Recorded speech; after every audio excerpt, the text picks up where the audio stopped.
একদম পাশের একটা দেশ, পড়শি দেশ, সেই পড়শি দেশের চরিত্র কিরকম বদলাচ্ছে অনেকদিন ধরেই, কিন্তু অবাক করার মতো কিছু পরিস্থিতি তৈরি হচ্ছে।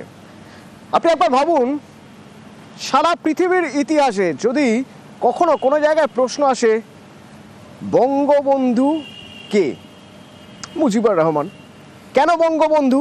পরের প্রশ্ন আসবে, কারণ তিনি মুক্তিযোদ্ধা। যারা যারা মুক্তিযুদ্ধে সামিল হয়েছিলেন তাদের মধ্যে একটা অগ্রণী ভূমিকা নিয়েছিলেন। বাংলাদেশের এই তদারকি সরকার ঠিক করেছে সেই মুক্তিযোদ্ধার তকমাটা শেখ মুজিবের থেকে ছিনিয়ে নেবে।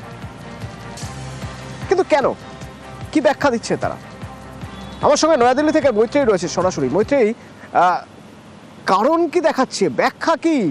বঙ্গবন্ধু মুজিব রহমান আর শেখ মুজিব আর মুক্তিযোদ্ধা থাকবেন না কেন? একেবারে দেখো, বঙ্গবন্ধু শেখ মুজিবুর রহমান আর মুক্তিযোদ্ধা থাকবে না, তাকে নতুন তকমা দেওয়া হয়েছে মুক্তিযোদ্ধার সহযোগী হিসেবে।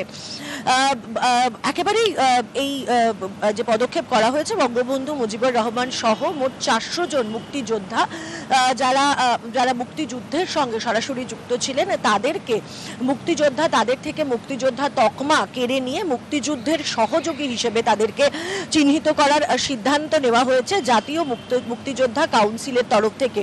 এবং বাংলাদেশের এই যে জাতীয় মুক্তিযোদ্ধা কাউন্সিল, তাদের যে রেকমেন্ডেশন, তার পরিপ্রেক্ষিতে রাষ্ট্রপতি ভবন থেকে একেবারে সার্কুলারও এটা নিয়ে ইস্যু করা হয়েছে। তারা সেখানে মুক্তিযুদ্ধের সঙ্গে যারা যুক্ত ছিলেন তাদেরকে 4টি ভাগে ভাগ করেছেন তাদের কার্যক্রম নিয়ে, যে তারা সরাসরি মুক্তিযুদ্ধের সঙ্গে কারা যুক্ত ছিলেন, কারা বিভিন্ন সূত্র ধরে তারা যুক্ত ছিলেন। এবং তাদের এখানে মনে হয়েছে যে একেবারেই শেখ মুজিবুর রহমান তিনি সরাসরি মুক্তিযুদ্ধের সঙ্গে যুক্ত ছিলেন না। যদিও আওয়ামী লীগের তরফ থেকে এটা বলা হচ্ছে যে আসলে মুক্তিযুদ্ধের গোটা ইতিহাসটাকেই মুছে ফেলতে চাইছে বর্তমানে। এই জায়গাটা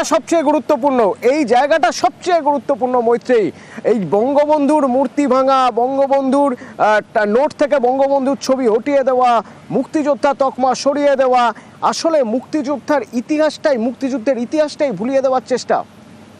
সম্পূর্ণা গোস্বামী আমার সঙ্গে রয়েছে, আন্তর্জাতিক সম্পর্ক বিশেষজ্ঞ। সম্পূর্ণা, তাহলে ঘুরিয়ে যদি বলতে হয়, ভীষণভাবে সত্যি যে এই মুক্তিযুদ্ধের সঙ্গে ওতপ্রোতভাবে ভারতের নাম জড়িয়ে রয়েছে, অর্থাৎ ভারতের সেদিনের সেই যে অবদান, সেই অবদানকেই অস্বীকার করা, চড়া ভারত বিরোধিতার সুর নিয়ে আবার নতুন করে মোহাম্মদ ইউনূসের ঘুরিয়ে নাক দেখানো।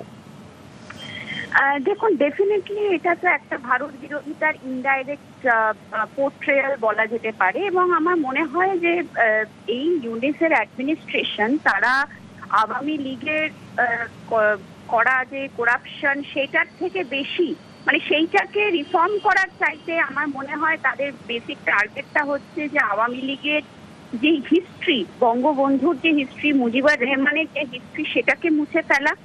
এবং তার সাথে সাথে কিন্তু ভারতের সঙ্গে চিরতরে সমস্ত সম্পর্ককে ছিন্ন করে ফেলা। কারণ আমাদের একটা জিনিস বুঝতে হবে যে বিএনপি যতবার ক্ষমতায় এসছে তারা কিন্তু অনেক বেশি অ্যান্টি ইন্ডিয়ান একটা সেন্স নিয়ে এসছে। আওয়ামী লীগ যত দিন ক্ষমতায় ছিল আমরা দেখেছি যে ভারত বাংলাদেশের মধ্যে অনেক অসুবিধা থাকা সত্ত্বেও কিন্তু এটা কোথাও গিয়ে একটা আন্ডারলাইন ফ্রেন্ডশিপ কিন্তু তারা মেনটেন করেছে। এবং এই জায়গাটাকে চিরতরে মুছে ফেলার জন্যই কিন্তু ইউনূসের এই অ্যাডমিনিস্ট্রেটিভ যে জায়গাগুলো আমরা দেখতে পাচ্ছি, হিস্ট্রি থেকে মুছে ফেলা বা কারেন্সি নোট থেকে মুছে ফেলা, আমার মনে হয় যে তারা নিজেদের দেশের রিফর্ম করার বদলে আরো বেশি অ্যান্টি ইন্ডিয়ান একটা স্ট্যান্স আনার চেষ্টা করছে।